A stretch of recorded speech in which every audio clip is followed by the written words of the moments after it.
All right, let's dive right in. Today, we're tackling something that pretty much every single person who works out does. But what if I told you almost everyone gets it wrong?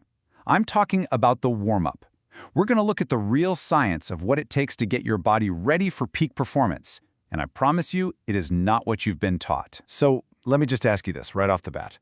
What if that whole routine you do, the stretches you've done for years because you thought they were keeping you safe, what if all that was actually making you weaker, holding you back from your true potential? You see, you've got the traditional way of doing things on one side. A little jog, maybe some arm circles, and then holding a bunch of stretches for 30 seconds apiece. We've all been there. But then there's the evidence-based approach, and it looks completely different. It's all about dynamic, fluid movement, and crucially, priming the nervous system for what's about to happen. And here it is, the bombshell. This isn't even new information.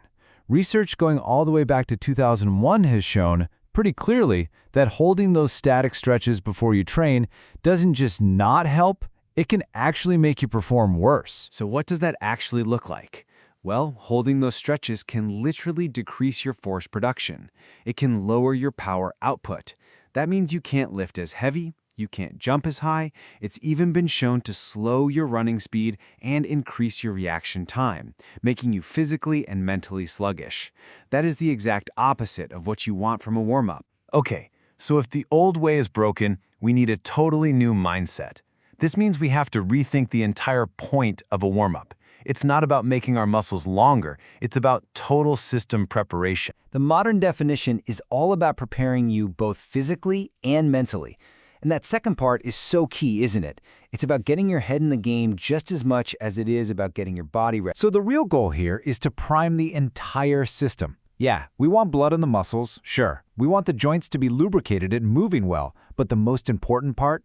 We need to wake up the nervous system. We need to tell it, hey, get ready, we're about to do something fast and powerful. Now, thankfully, you don't have to guess how to do this. There's a brilliant, simple, and incredibly effective framework that gives you the perfect blueprint. It's called the RAMP protocol. RAMP. It's an acronym, and it stands for Raise, Activate, Mobilize, and Potentiate. You can just think of it as a logical sequence, building you up step by step from cold to completely ready for action. So let's quickly break down what each of these steps is actually doing. The raise phase is just that, raising your core temperature and heart rate. Activate is about switching on the specific muscles you're about to use, like your glutes or your core. Mobilize is where you take your joints through their full active range of motion. And then, potentiate. That's where we crank up the intensity and really prime the system. And this last phase, potentiate, is honestly the secret sauce. It's the real game changer. This is the step that takes you from just being warm to being genuinely primed and ready to perform at your absolute best. So that P in RAMP taps into this incredible biological phenomenon called post-activation potentiation, or PAP. Basically, by doing a few short, explosive movements, you get your nervous system all fired up. And for a few minutes afterwards, your muscles can actually produce more force. It's like flipping a switch that supercharges that mind-muscle connection. So what does that look like? We're talking about things like plyometrics, some quick jumps, hops, or skips. For the upper body, maybe a few explosive medicine ball throws. You can even do light loaded jumps, like with an empty hex bar. The key isn't the weight, it's the intent. Moving as fast and as hard as you can. And the best part is, anyone can do this. It is totally scalable. You don't have to start with some crazy high-level movement. You can begin with simple level 1 pogos. They're just little bounces on the balls of your feet. Then, over time, as you get better, you can progress to more complex stuff, like a drop jump. There's a version of this for everybody. Okay, so let's zoom out for a second.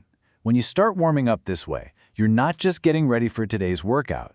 You're actually turning what used to be a boring chore into this incredible opportunity for long-term athletic development. I want you to start thinking about it like this. Your warm-up is valuable practice time.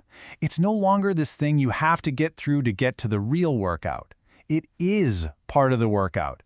It's a chance to rehearse and improve fundamental movement skills every single day you train. And let's put some hard numbers to that. Say you train 3 times a week, and you do a quality 15-minute ramp warm-up each time. Do you know what that adds up to? That's 180 minutes. A full 3 hours of extra high-quality practice time every single month. 3 hours that you used to spend just mindlessly jogging and stretching. And what could you do with that time? Well, if you did, say, 60 good jumps or hops in each of those warm-ups, you'd rack up an extra 720 high-quality plyometric reps a month. That is a massive amount of extra training that will absolutely make you a more explosive and a more durable athlete. But look, let's be real. Even the best warm-up in the world can start to feel like a grind after a while. So how do you stick with it? How do you keep it fresh and engaging? Well, the secret might just be gamification. We can leverage two kinds of motivation here. You've got intrinsic motivation, which is that internal drive, the feeling of getting better, of mastering a skill, of enjoying the challenge. But you can also use extrinsic motivation, external stuff, like tracking your personal bests, competing with friends on a leaderboard, or even just getting points for showing up. Mixing these two is the key to making the warm-up something you actually look forward to. So, I'll leave you with this one last question to really think about. Take a hard look at your current routine. Is your warm-up just a chore you have to get through? Or do you see it as a daily opportunity to build a better, stronger, and more powerful version of yourself? The science is all there. It's time to prime.